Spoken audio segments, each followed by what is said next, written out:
Hey everyone, welcome back to the Majesty of Reason. I'm Joe Schmid, and today I'm here with Kane Baker to discuss scientific realism. Lots of you, hopefully, you should know his channel, Kane B. He's got amazing videos on philosophy of science, metaphysics, all sorts of different things. So definitely check that out. You can see the link in the description. And he's also writing a dissertation on perspectivism in philosophy of science. So yeah, I mean, I don't know much else to say by way of introduction, but I guess I'll turn it over to you if you want to plug anything or say anything.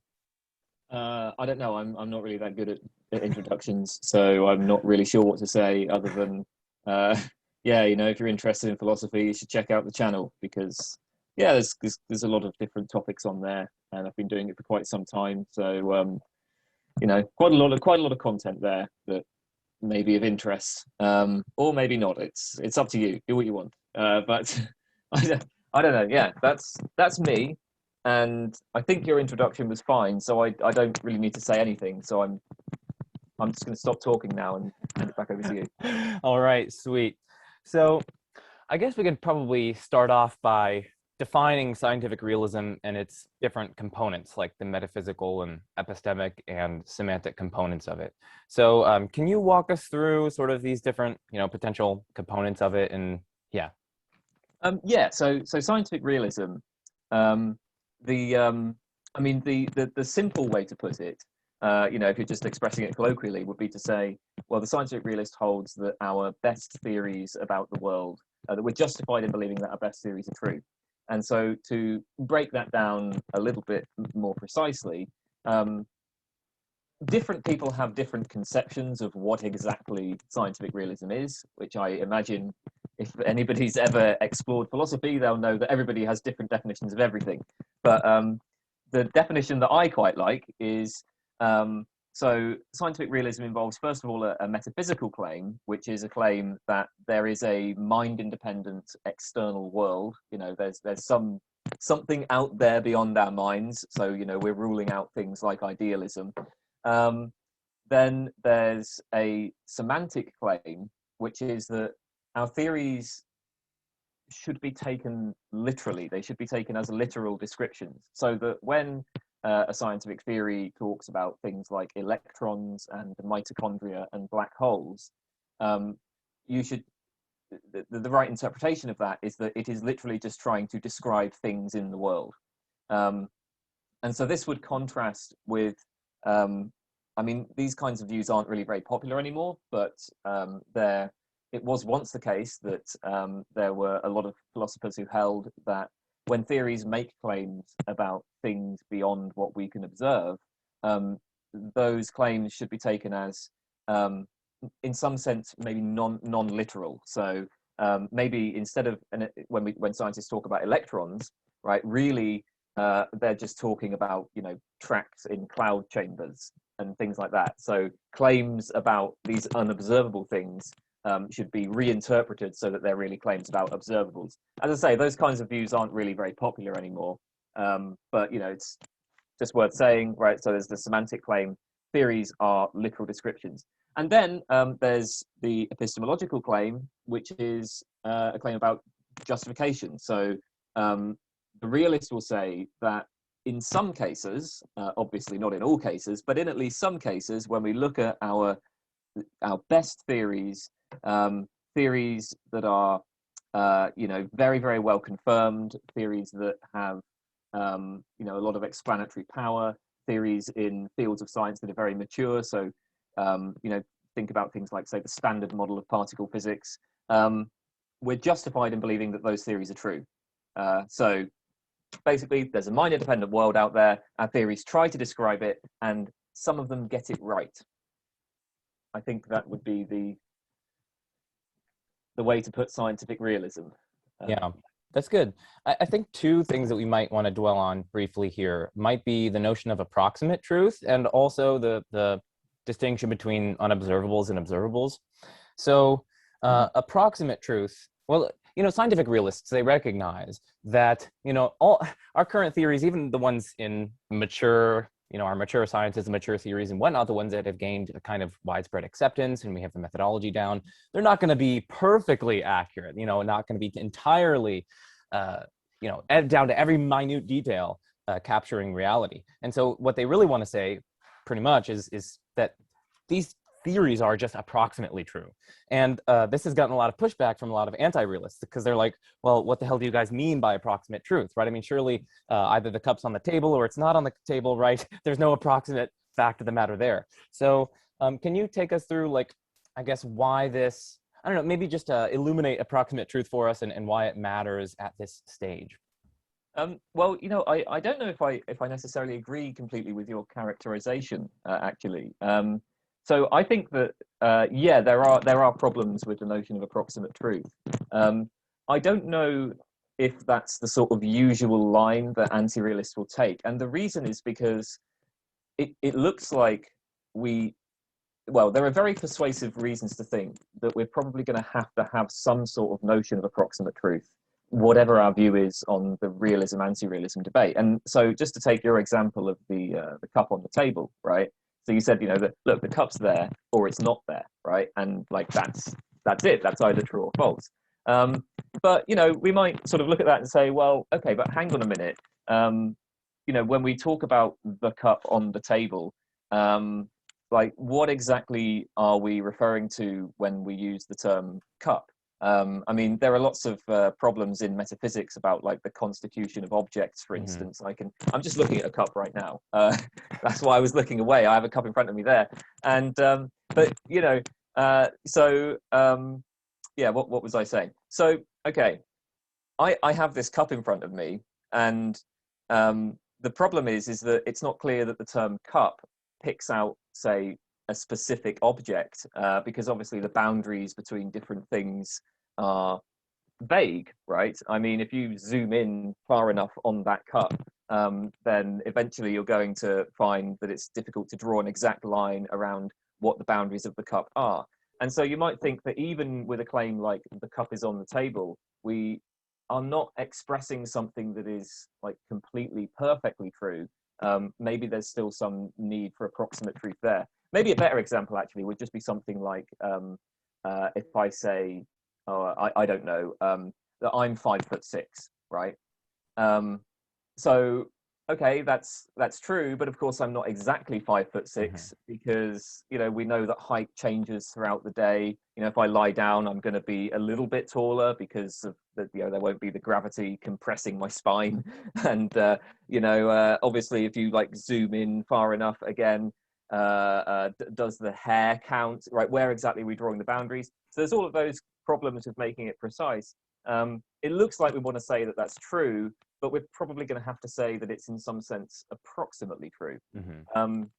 So I think that a realist is going to say, well, yeah, our theories don't get it exactly right, but actually we never get it exactly right. I mean, none of our representations of anything, at least none of our representations of anything in the empirical world, are complete and perfectly accurate.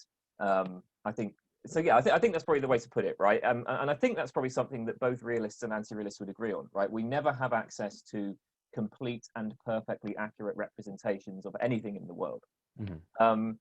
So there are problems with approximate truth, but I feel like those are probably problems that that both sides of this debate are going to have to confront.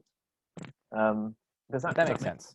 Yeah, no, that makes sense, and that's good. I know there's, yeah, I enjoyed watching your video, and even the work of the person you were relying heavily on. It's interesting because I was talking with one of my philosopher friends, Josh Rasmussen, about I forget what's his last, the referential realism guy, where he's talking about the vague boundaries and whatnot. Oh, is this Paul Teller? Yes, exactly. Yeah. Oh, yeah. Right. Yeah. Okay. I actually I'd gotten confused about what you were referring to there. So yeah, Teller. I should say Teller's position is a relatively new one. So that was why it that's why I say that I don't see that as necessarily a point that a lot of anti-realists would use. Yeah. But no. Sorry. Yeah. No. I was just gonna say something. Yeah. No.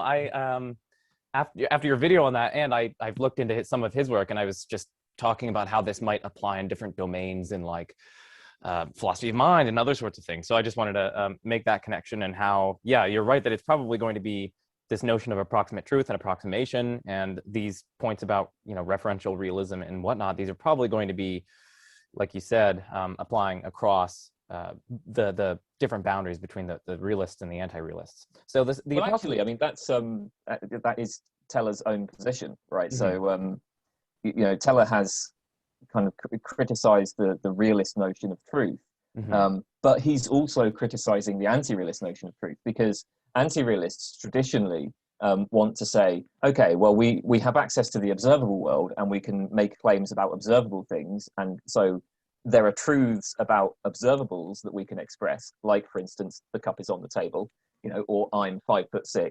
And Teller's like, well, actually, right, no, even in the case of observables, you know, there are a host of problems when it comes to sort of understanding what it is for a statement to be true.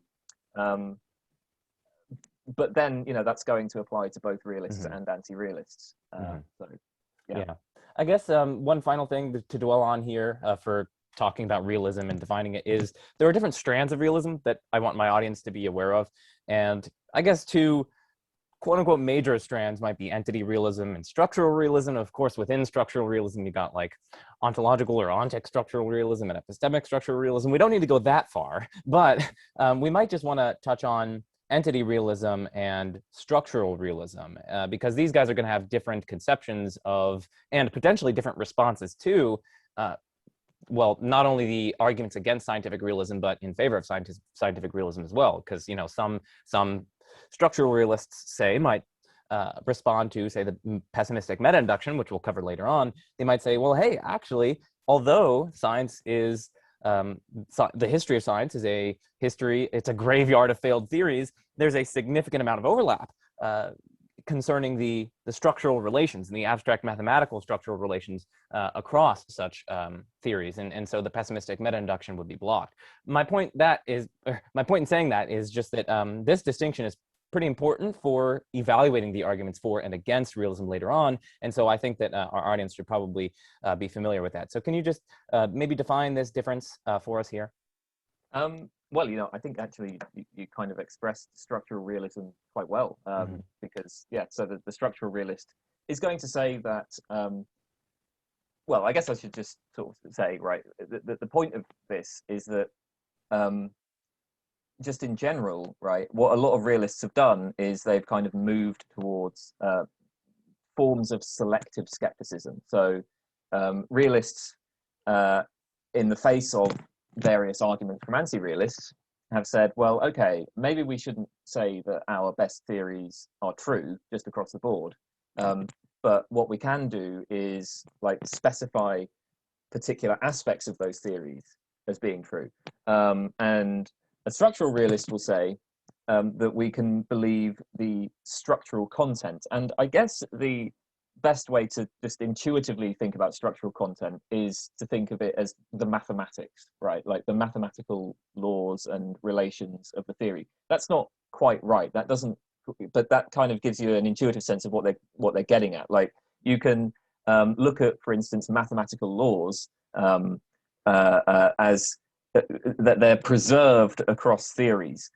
So, you know, something like, you know, Newton's laws, for example, even though the underlying ontology of Newtonian mechanics is now known to be false, it's been displaced by general relativity, you can recover at least an approximation to Newton's laws in general relativity. Or if you just take something like, I don't know, Snell's law about the behavior of light, right? That law is preserved across a whole bunch of different theories of the nature of light. So originally light was thought of as being streams of particles, corpuscles.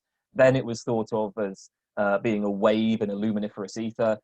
Today we think of it as, well, you know, photons, which have, you know, bizarre quantum behavior, wave particle duality. But across all of these different theories, Snell's law is preserved. So that's the structural realist, right? They're going to say, we believe in the structural content, the mathematical content.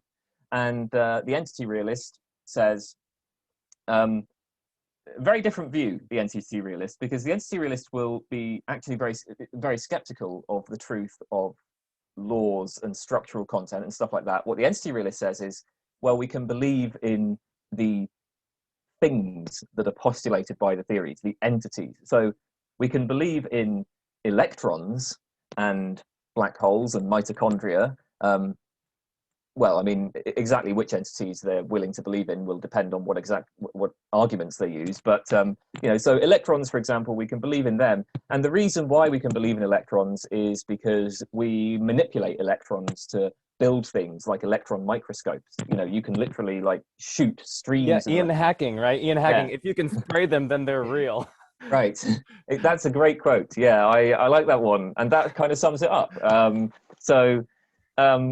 And there are other kinds of selective skepticism as well, but you know, hopefully that gives a bit of a sense of the options that are available to a realist. So you know, you don't just have to say, okay, well, our best theories are true. You know, you might be a bit more selective about it. All right, sweet. Okay, so that's realism. And now we can move on to a kind of anti-realism, and perhaps we could just focus on, well, maybe perhaps your view here, but I guess what are some of the main alternatives to realism on offer? And the broad label is, of course, anti-realist, but you know, you can get into more specific ones like constructive empiricism and whatnot. So can you just give us maybe a little bit, just a quick lay of the land, and in particular, your view? Yeah, well, okay. So I when I was talking about realism, I pointed out these sort of three dimensions, right? The metaphysical, semantic, and epistemological. So, okay, one alternative to realism is to deny the semantic claim and to say that actually theories shouldn't be interpreted literally. As I say, this isn't very popular these days, but it has been popular in the past.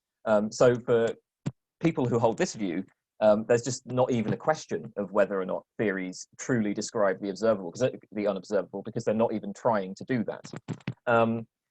More popular forms of anti-realism these days. So I think by far the most popular form of anti-realism in philosophy of science today is going to deny the epistemological claim. So the claim will be, yeah, there is an external world, and you know, there's a fact about like the way the world is, mind independently. Theories try to describe it, but it's just there are good reasons to be skeptical that theories actually successfully do that. So constructive empiricism is probably the most influential form of anti-realism, and that literally just says, well, the aim of science is to give us theories that are empirically adequate, where to say that a theory is empirically adequate is to say that it correctly describes the observable phenomena.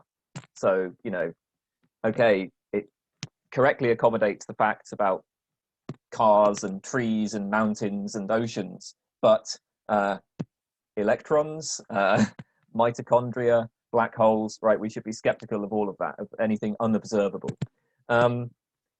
Then there's another way to challenge realism would be to deny the metaphysical claim, and so this kind of view would be a kind of a sort of perhaps constructivist type view, where we might say that you know, theories, our best theories are true, right? And they do correctly describe the world, and we're justified in believing that. But the facts are, in some sense, constructed by us. Like we make the facts. So it's not the case that these theories are describing a mind-independent world. I guess an intuitive way to think about this kind of view would be, let's take, for instance, color, right? Color classification. When I say that grass is green, right, you might say, okay, that's true. But there's a pretty good argument, right, that greenness is not independent of me, that I'm not describing a fact about the mind-independent world, partly because my impression of the grass as green is due to the interaction with my visual system. Obviously, a different organism would see it completely differently. And partly because the way in which we classify color is like highly kind of dependent on, well, it's different in different societies, right? There are some societies that just don't have the classification of things as green. So that is, grass is green is true, but it's perhaps kind of constructed by us. It's or at least it involves our input. We're not just mirroring the world. So yeah, I think those are the kind of the main ways of challenging realism. So that's that. Yeah, no, that's good. And so now we've kind of, just for the audience, we've defined realism. We looked at some of the aspects of that, the metaphysical, semantic, and the epistemic claims. We looked at approximate truth and also the different kinds of realism, like entity and structural realism. And then we just looked at different forms of anti-realism. And so now we're moving on to some of the motivations for, at least we're going to probably, hopefully, just look at the motivations for realism and assessing some of those, or at least some of the primary ones. And then also going on to looking at some of the motivations, or at least the primary ones, for constructive empiricism. So now we're just going to turn, hopefully, to, well, probably the most influential argument for scientific realism. I think I'm justified in saying that, but the no miracles argument. So roughly, the no miracles argument is just going to say, like, listen, science is enormously successful, right, in terms of its predictions, novel predictions that theories weren't, constructed so as to fit, but like new, surprising, novel predictions. So predictive accuracy, that kind of success, technological success, right? So science has propelled us forward in the modern world just in an unparalleled manner. And also seemingly explanatory success, right? So science seems to uncover and remove mystery about why things occur, why the rain falls, why, all sorts of different things happen. So there are whole hosts of ways that science is successful. And so we have to ask, well, what best explains that, right? Why? Why is science so successful? Now, Putnam famously said, as you know, and probably a lot of your listeners know, he said realism, scientific realism, is the only philosophy of science that doesn't make the success of science a miracle. It would just seem to be this kind of cosmic miracle, cosmic coincidence, if theories that are indeed false didn't, or it would seem a miracle if theories that are false were so successful. We're so successful at removing mystery and explaining these things and facilitating technological developments and predict, these novel predictions. And so it would seem as though we should accept that philosophy of science, which provides the best explanation for this success, and scientific realism provides the best explanation for the success, and so we should accept scientific realism. So I guess that's the broad outlines.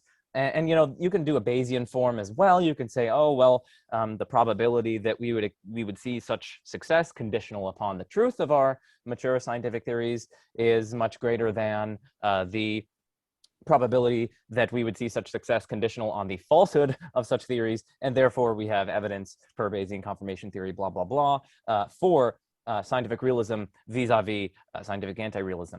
So that's the general structure of the no miracles argument. And so I guess I'll turn it over to you to, what are some different ways, well, firstly, if you want to comment on that exposition, and secondly, what are some ways that anti-realists respond to the no miracles argument? Yeah, I mean, so just one point that might be kind of worth noting is that, I think that the realist would probably add, okay, so, I mean, first of all, when we think about how you're going to justify any kind of philosophical theory, philosophers tend to use inference to the best explanation, right? I mean, so they're, insofar as they're claiming that realism is the best explanation for the success of science, that's sort of an application of a more general epistemological framework. And it's also something that you find applied in the sciences as well. So, why do scientists adopt, say, general relativity? Well, because general relativity is the best explanation for a whole bunch of, phenomena, right? And so a lot of realists will see themselves as just extending to philosophy of science a kind of a form of inference that is already like widely accepted, widely practiced. Well, like you say, that's kind of that's the central argument. That's the big one. It's kind of hard to, because there are lots of different ways that anti-realists have pushed back against this. I think that to me, the most compelling response, or at least like intuitively compelling response, is just to find that we can find plenty of examples of theories that were remarkably successful, but that turned out to be false. And there are sort of two things that we can draw on to do this. One option is to look at the history of science. So Newtonian mechanics, for instance, was back in the 1800s.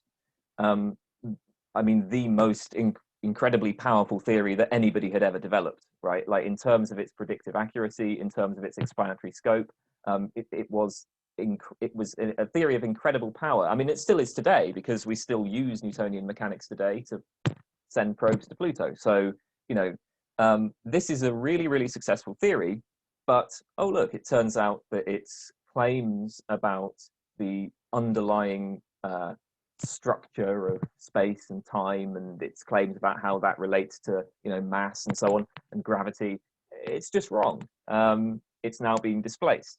So, you know, an anti-realist will say, well, okay, you know, it might be difficult to see how, you know, you can get such remarkable success, right, from a false theory, but we know that that has happened. Also, when you look at contemporary science, there are falsehoods everywhere, right? Science is littered with idealizations. An idealization is basically just a falsehood. It's something that we know is not true. So, for instance, if you are, I don't know, giving a model or in biology of like the selective processes in the population, you might model the population as if it had an infinite number of members. Or if you're modeling a star or something, you might model it as if it were composed of an ideal gas. And we do all of these things because, well, I mean, there's many reasons. One primary reason is just that we have to do that in order to simplify the equations. But like, clearly we can get remarkable success from models that we know contain falsehoods. So this, I think that point is quite persuasive to me. Mm-hmm. I'd also say that we can challenge, I think, the kind of value of the realist explanation, insofar as, like, we might wonder, well, okay, what exactly is the connection supposed to be between truth and success? Because as we've pointed out, right, and as all parties to the debate agree, realists do not claim that their theories are perfectly true, right? They claim only approximate truth. And the trouble with that is that it looks like there are examples where relatively minor changes in the sort of underlying ontology or structural claims of a theory lead to completely different predictions. So I'm thinking of things like, you know, you see this in the so-called fine-tuning arguments, and this is potentially controversial, but, you know, there are a lot of people who think, well, if you were to take, I don't know, the strong nuclear force and then make it like 2% stronger, the universe just wouldn't exist, right? Like, or at least it would have collapsed back in on itself a couple of seconds after the Big Bang. Okay, so let's take our contemporary theory, our contemporary like cosmological physical theory, right, and just adjust its claim about the strong nuclear force by 2%, right? Well, now we have a theory which, in terms of its kind of underlying ontology and underlying laws, is really, really similar to the one we accept, but it makes completely different predictions. So, you know, I think that it's easy to see what the connection would be between perfect truth and empirical success. It's a bit less obvious what the connection is between approximate truth and empirical success. Does that make sense? Yeah. Yeah. So, I mean, well, you know, there's lots of other things that could be said here, but I think that's hopefully that's a point, you know, that we can perhaps build from. Yeah. No, there's the challenge. I think the point about, well, I guess, well, there might be three different ways that you could go about responding to it. You could try to find success. You pinpointed successful but false theories. You could also try to find true but unsuccessful ones, and that's kind of what you're getting at the end. It's like, or at least approximately true, right? Because you can slightly tinker with, by the realist's own lights, approximately true theories. You can slightly tinker them to make them approximately true, and yet they're drastically unsuccessful. They make, you know, pathetically wrong predictions. And so, yeah, successful but false theories, true but unsuccessful theories might potentially pose challenges to this. Now, something that you brought up that I found really interesting was idealization and simplification in science.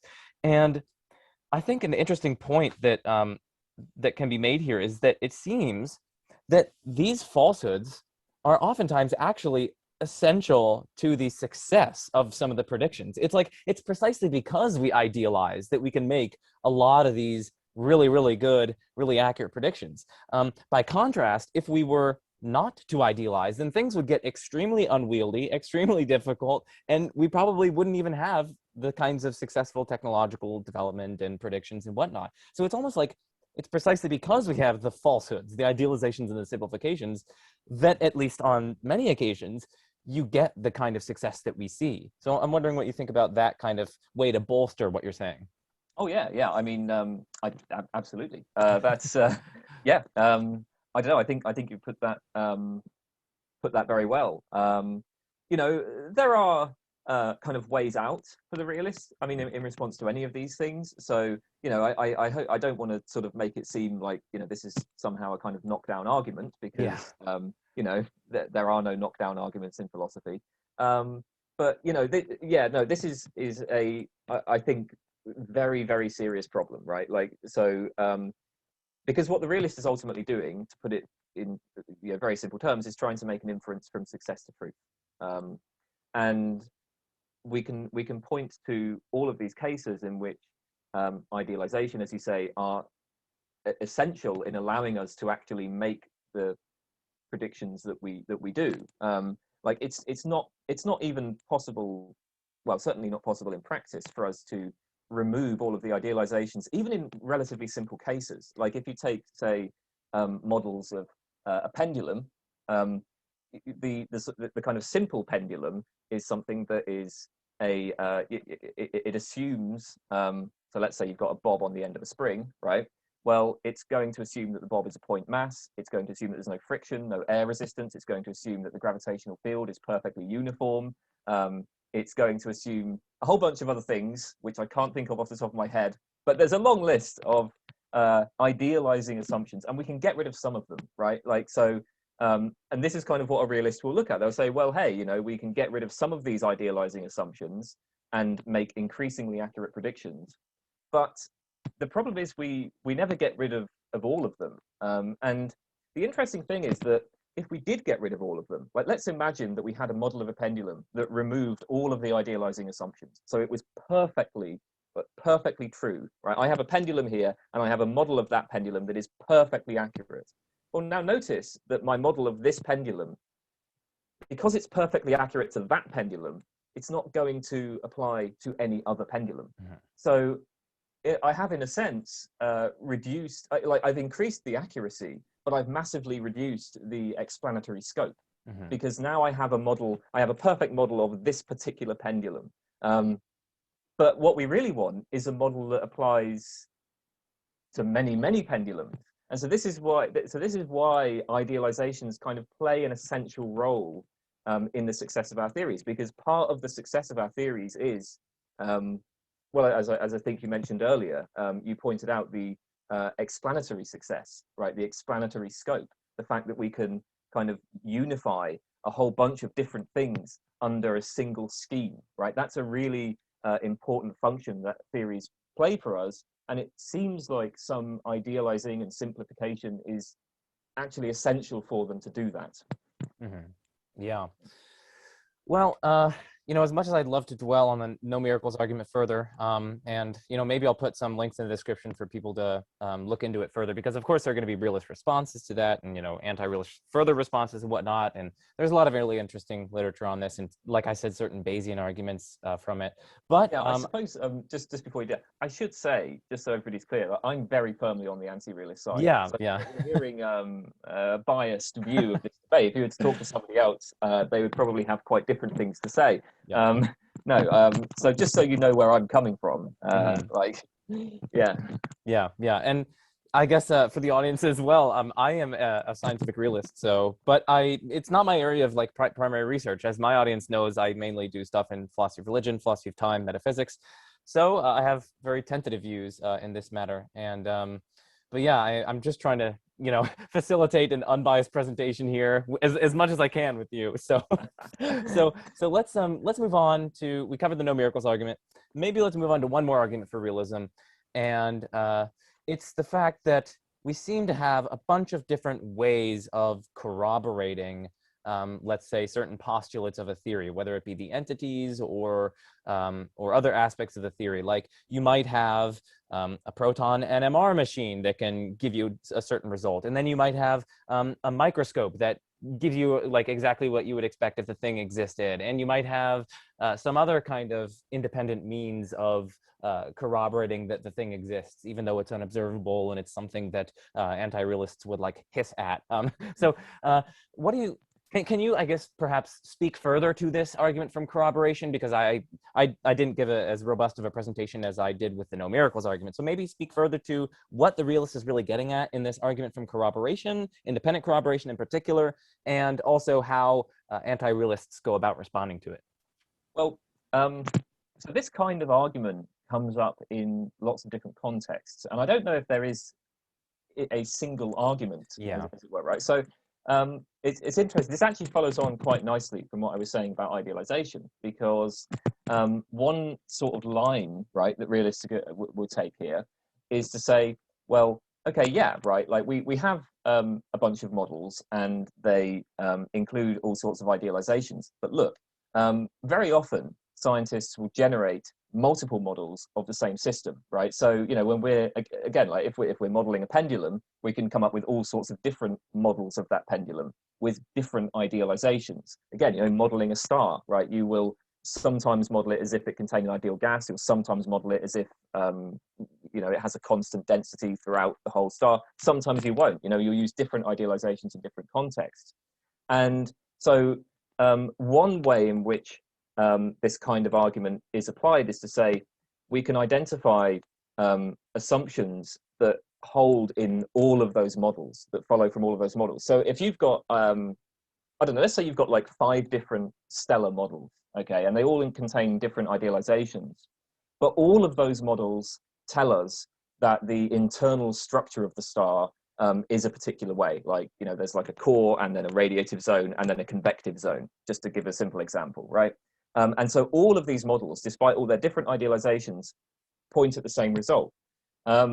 So then the thought is that that result is robust over various models. And so you've kind of, in a sense, discharged the idealizations specific to any one model. So that gives you, you know, a way out of the idealization problem.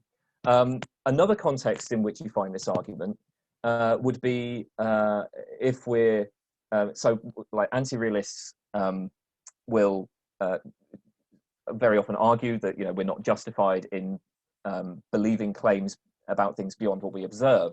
And the realist will say, well, you know, if you look at something, if you take like a particular sample and you look at it through a microscope, right, you can find, you know, structures in a cell, and you can find those same structures, whether you look at them through an optical microscope or whether you look at them through an electron microscope. And again, these instruments, right, involve completely different processes. And I mean, that's not like even a theoretical claim. You know, you can just see, you can observe that those instruments work in very, very different ways, and yet they all give us the same picture of what's going on, you know, beyond the observable. So yeah, again, in a certain way, right, we end up just coming back to this point that wouldn't it be a kind of a miracle, right? Wouldn't it be so? If it were not the case, so if mitochondria did not exist, it would just be a miracle, right? If these completely different physical instruments, right, showed us the same structure in cells, that would be a weird cosmic coincidence, wouldn't it? That's I think the idea, right? So it's, I mean, there is, I mean, potentially there is an argument here that this isn't really this is not actually a separate argument. This is just another application of the no miracles argument. Some people have suggested that, but you know, again, I think you can see the intuition, right? That if you have multiple means of accessing something and all of those multiple means give you the same answer, that seems to lend support, you know, to the representation that it's presenting. I think that. I think. Yeah, no, that's good. I mean, one way that I know some people push, or some anti-realists push back on this, is to challenge the claim that these are independent from one another. So, you know, whenever you're developing some kind of technology or some kind of instrument, you always have to corroborate it in some way. You know, you always have to like, you have to be sure like, hey, this thing needs to be accurate. It's getting the right result. It's truth tracking. And how do you do that? Well, if we're talking about unobservables, you have to compare it to some of your other instruments. And you have to say, oh yeah, that thing is telling us that. This thing matches this. And we know that this one is reliable. So, and that's how you conclude to the other ones being reliable or truth tracking or what have you. And in that case, they aren't actually independent from one another. And so, although it might seem as though that, you know, they might work by different mechanisms, or they might, you know, have various differences, if they are ultimately dependent upon one another, in this way, and this might be a more general phenomenon about instruments at large, if they're dependent on one another in this way, it seems as though we lose a lot of that, I guess, the argumentative force, the dialectical force of the cosmic coincidence, because they're all, a lot of them are dependent on one another. So Yeah. I know that's one way that they respond. Maybe you can comment on that, and perhaps your favorite way of responding. Yeah. So I mean, I think that's. I don't know if I find that particular response all that persuasive, and I mean the reason is that, so I mean, okay, a lot of it would depend on how exactly we're defining the idea of two instruments being independent of one another. But I think that my intuition is, it's like, okay, you know, if you could show me an instrument, right, that when I look at a cell through this instrument, it reveals something completely different to what is revealed by the optical microscope, or what is revealed by an electron microscope, right? And it's what it's revealing is, like there are patterns that it's revealing that are like stable, and that, you know, we can make predictions about, and, you know, we can then like interfere with the patterns in such a way as to bring about other results and so on. Like if we could do all of that, right? So if we had an instrument that was giving us a completely different representation of a cell, you know, that was still kind of stable and reliable, then I feel like, you know, we'd have a chat. Well, that would obviously be a challenge to the realist picture, but that never happens, right? Like that's never. So it's not as though we had a bunch of instruments like that, but then we were like, oh well, we need some way to, you know, we need to corroborate them, so we're just going to go with these two instruments that happen to show the same thing, or that, you know, happen to reveal the same kind of patterns. We've just never come across an instrument that has produced reliable representations that completely contradict those of others. So I do find that response. I mean, you know, even as an anti-realist, I find that I sort of clutching at straws.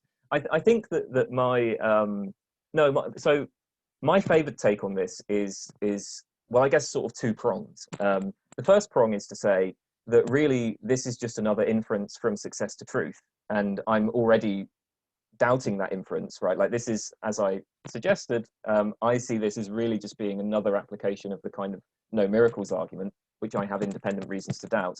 The other thing I would say is that I don't actually think it really matters that much if we allow the instruments reveal the unobservable phenomena. So there is much, so like even if you think that when you look through an electron microscope, you're seeing structures that are really there, right? You're so far away from like, you know, the kind of claims that are made by our more general biological theories, or, you know, just theories in general, right? Like so I mean, as I see it, entity realism, some sort of entity realism, which is what you'd get from this argument, is a very minor concession.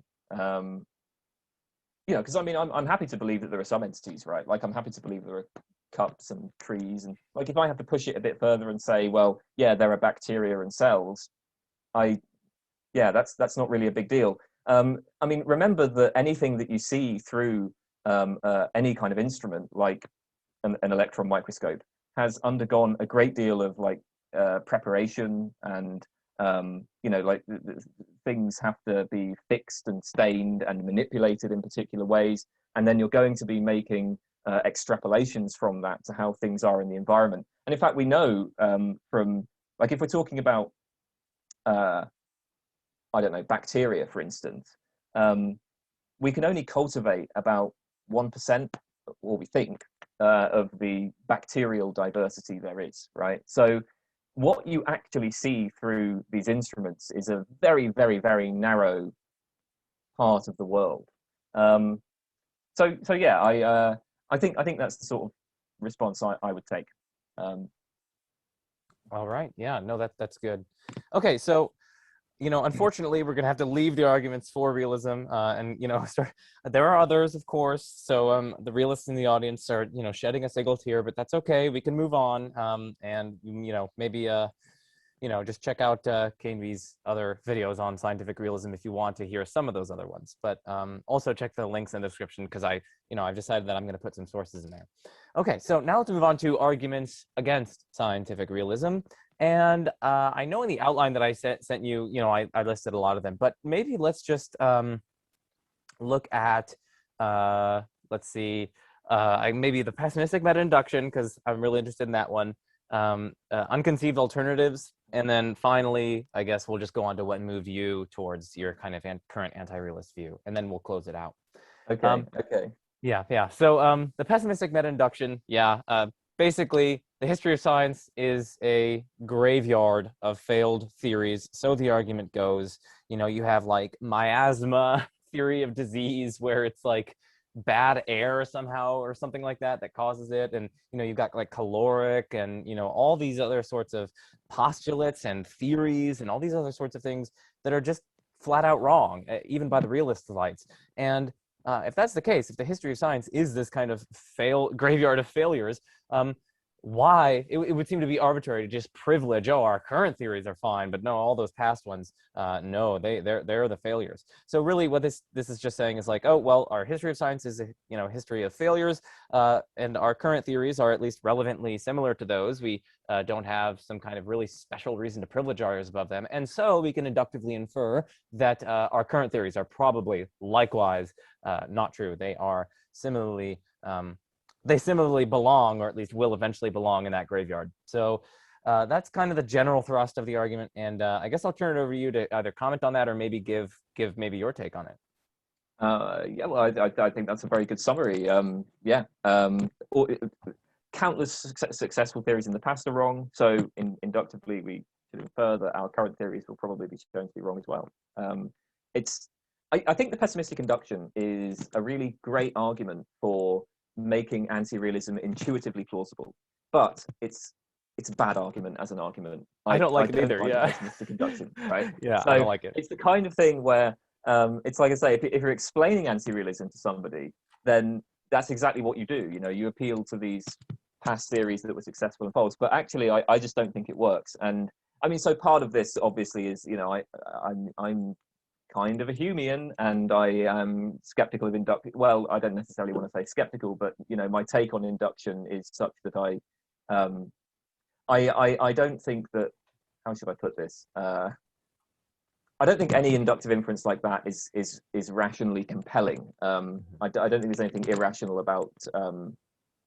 You know what? I'm not going to go into this actually. The main.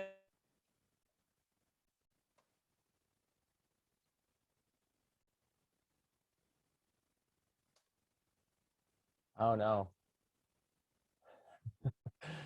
Oh no. We have frozen.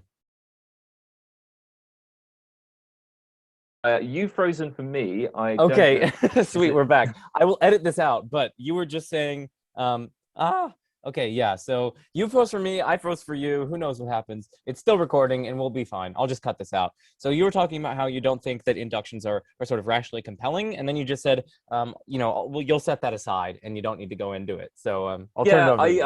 Okay, so yeah, I'll set that aside, but I would point out that I expect that most people who are attracted to anti-realism would probably similarly be more inclined to a sort of Humean line on induction, right? I think there's probably a lot of overlap there. So, in fact, I know that's the case with Bas van Frassen, who is, the most prominent anti-realist. He doesn't buy induction. So, pessimistic induction doesn't work for him.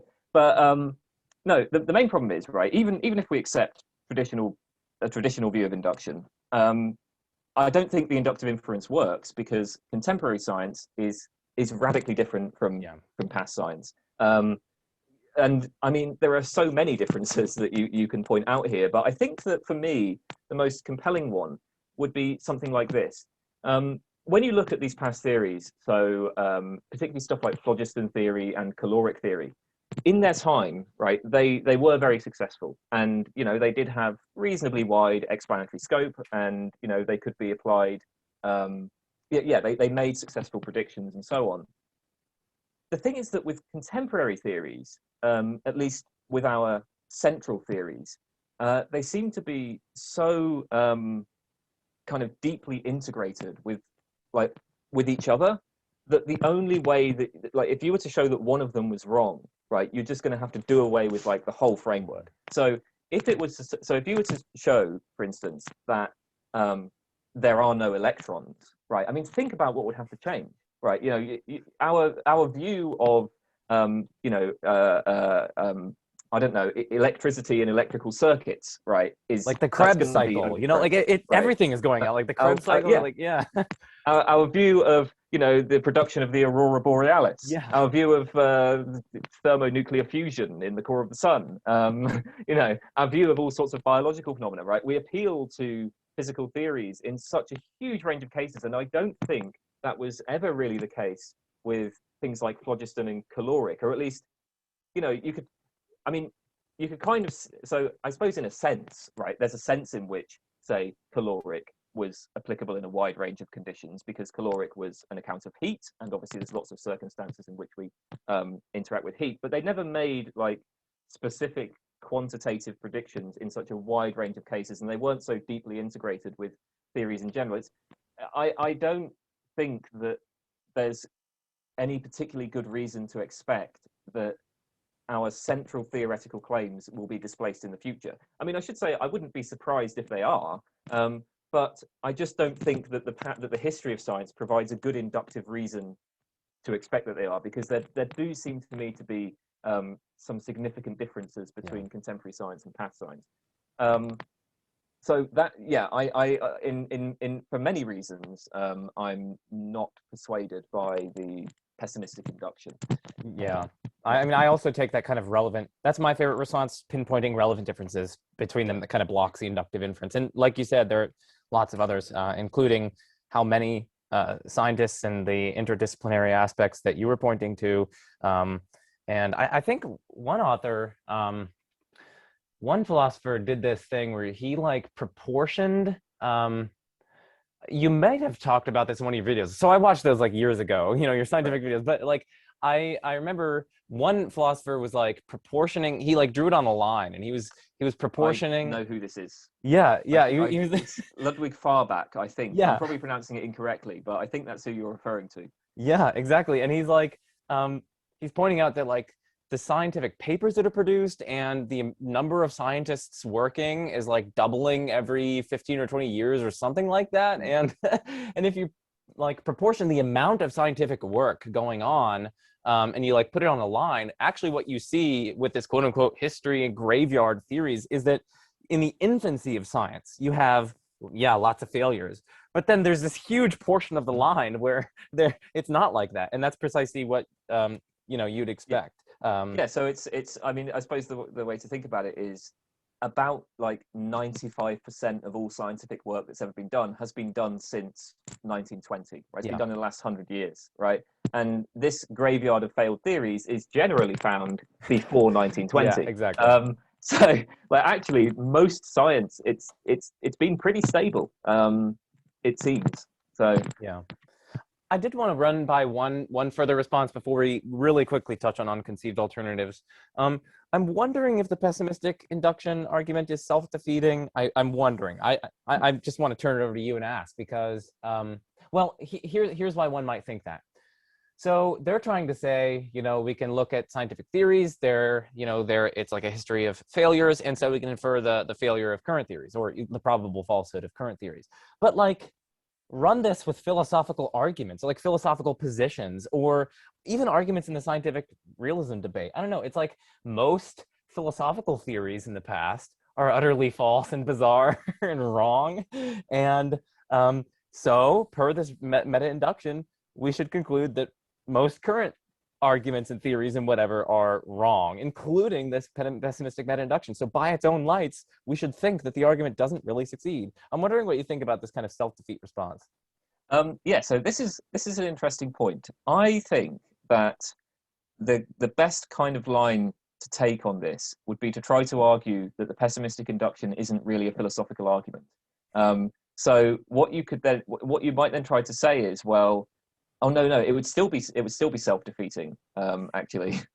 So I'm just talking off the top of my head right now, but it's just occurred to me, no, that's so. What I was going to say was, it's an empirical argument, right? Like we're just appealing to the history of empirical theories, and hey, it's turned out they're mostly wrong.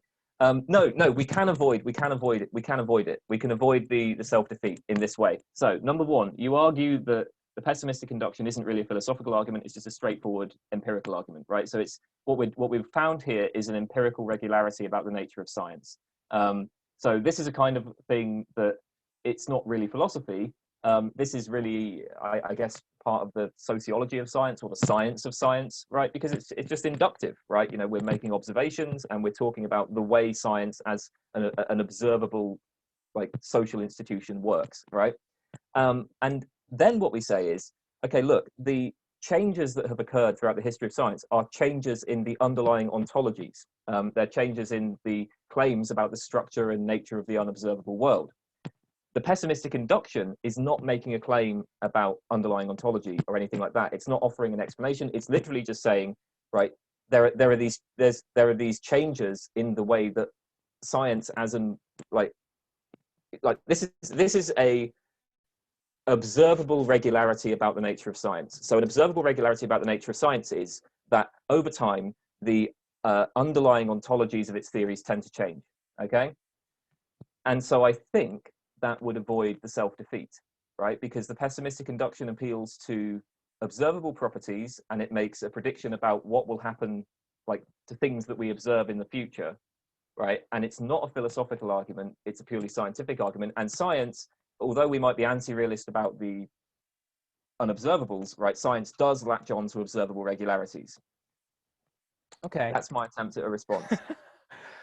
I'll have to think about that further. I'll definitely have to think about that further, you know. But for now, I think we can probably move on very briefly to unconceived alternatives. So this one I would probably want to spend the least amount of time on. But, you know, the idea is, hey, like, let's look at that pessimistic meta-induction. Maybe we don't think it works, but, like, why? Why were those past theories oftentimes failures?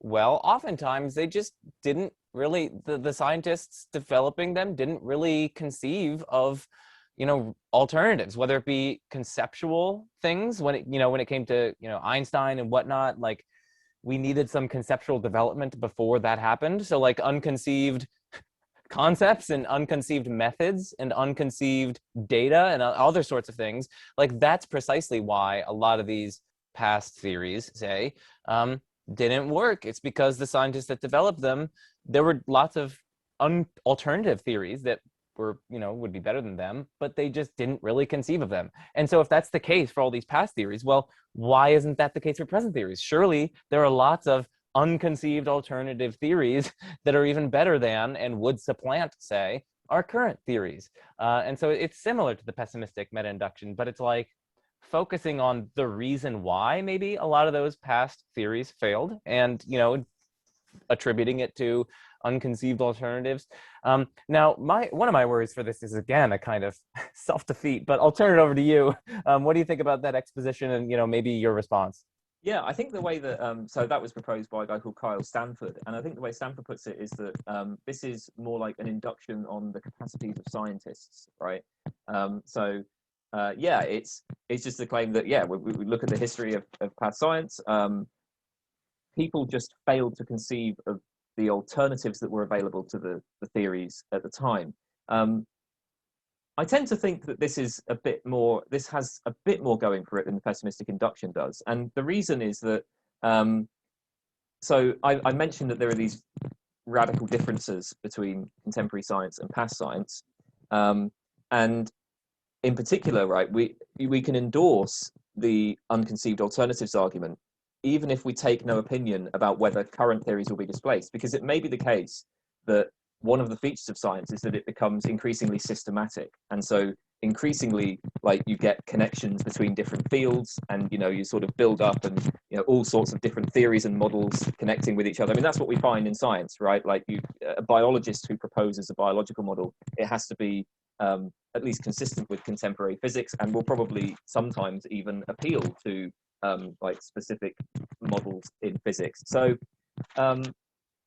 what I guess the point is that over time, as this systematicity increases, right, there's going to come a point where even if there's a completely different way of conceiving of the world, it's just no longer accessible, because in order to like get there, we'd have to throw out like everything, and that would, it's like with caloric. Well, back then we could throw out caloric because it really wasn't connected to all that much. So it was just, we were changing our theory of the nature of heat. These days, well, can't throw out electrons because they're just connected to too much. So I think that the unconceived alternatives it perhaps has a bit more of a better prospects in that sense. But I don't know, again, this isn't the sort of line that I'm inclined to take, again, because it is, these sort of inductive arguments I tend to be skeptical of just in general. So and as you mentioned, there are with the unconceived alternatives, there is a serious problem of it applying to itself, like unconceived objections, and unconceived objections. Exactly, like the history of philosophy is such that every philosopher is like got this great new theory, is like the succeeding philosophers conceive of objections that the people who proffered the theories, who proffered the arguments, couldn't or didn't conceive of. And so surely this is going to be applying to his own argument. That's my biggest worry. And but anyway, I guess we could probably just, for the last maybe 10 minutes or so, we can just look at why, I don't know, what is your major motivations for being a constructive empiricist or being an anti-realist? So I guess I'll just turn it over to you, maybe just to sketch why.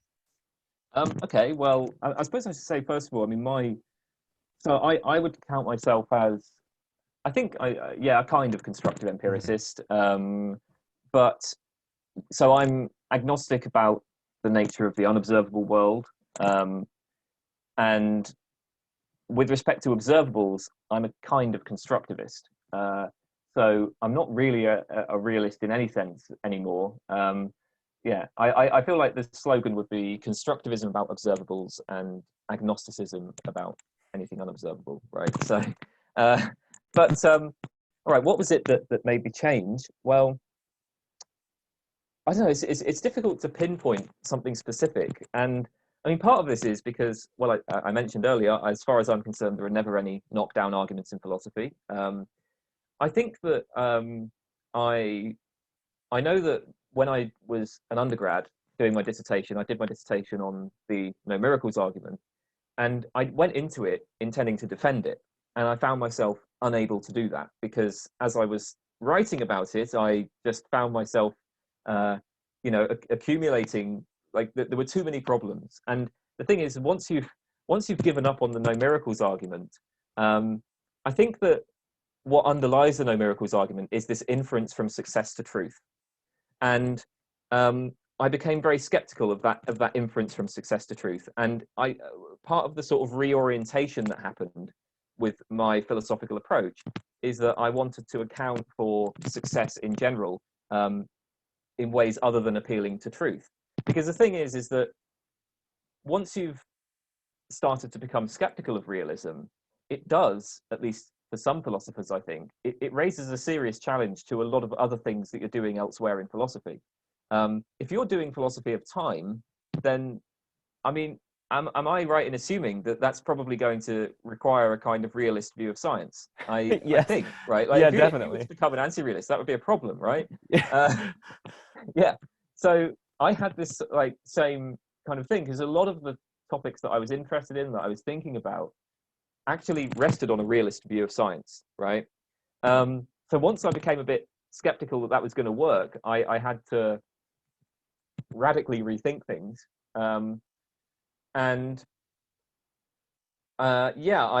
These days I would say that I'm a pretty hardcore empiricist, and I think that I pursue empiricism as part of a general project of attempting to account for the success of various practices, not just science, but I mean, science obviously has its own type of success, but there's lots of practices we engage in, like moral talk, for instance. Again, I'm a moral anti-realist, so I want to account for, or mathematics, right? Part of empiricism, as I see it, is accounting for the success of these practices without, postulating entities beyond what can impinge on experience. And that kind of gave me a new way of approaching philosophy and a new kind of program to follow. And that's what I'm following. That's what I'm following now. So as for the reason, so for the more specific reasons, I mean, I think I've kind of already like talked about them earlier, right? Like ultimately, I don't find the no miracles argument persuasive. I think that idealization poses a really serious challenge to realism. I'm not persuaded by the pessimistic induction. I'm not persuaded by things like underdetermination arguments, which we didn't really get into. But no, there's enough to push me to the anti-realist side.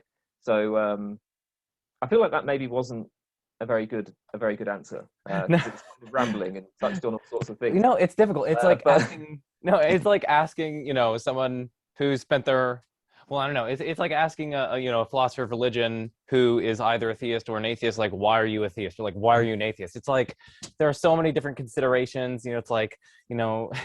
I mean, ultimately, what we're doing is we're weighing up lots of different things, right, and lots of different arguments. All I can say is that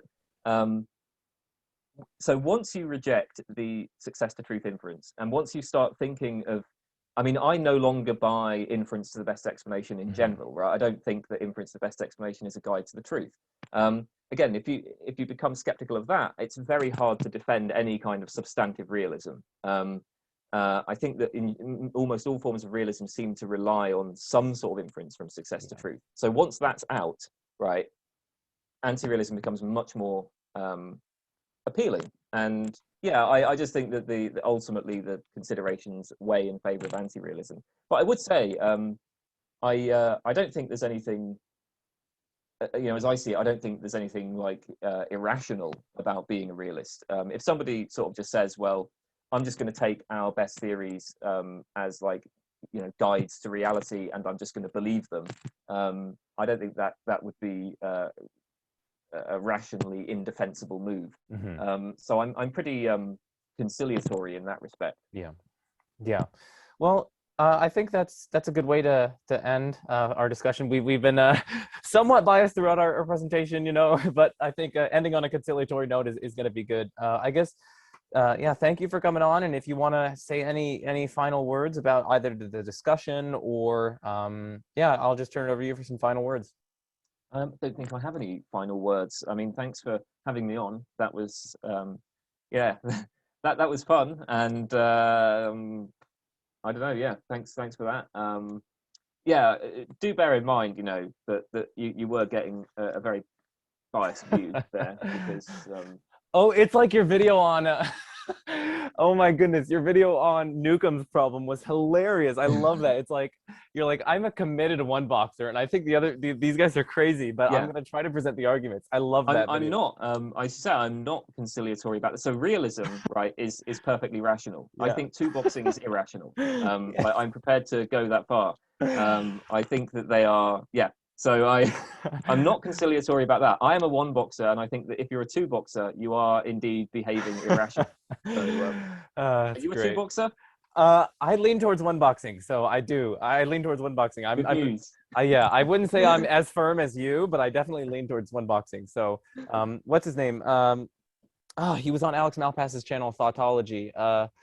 He is in the UK. I think he's at Cambridge. Anyway, his name is evading me right now, but he's written a lot in defense of one boxing, and he's got really good work on it. But anyway, I'll just, man, I can't believe his name is escaping me, but we're just going to have to deal with that. We're going to have to deal with that. So anyway, thank you for coming on. I guess we can end it there. Everyone, again, check the links in the description to go after sources and Stanford Encyclopedia of Philosophy, Internet Encyclopedia of Philosophy, and different papers that I'll put in there, as well as Kane B's channel. Go to his channel, subscribe.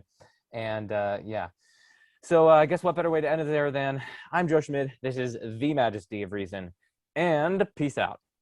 Okay. Stop recording.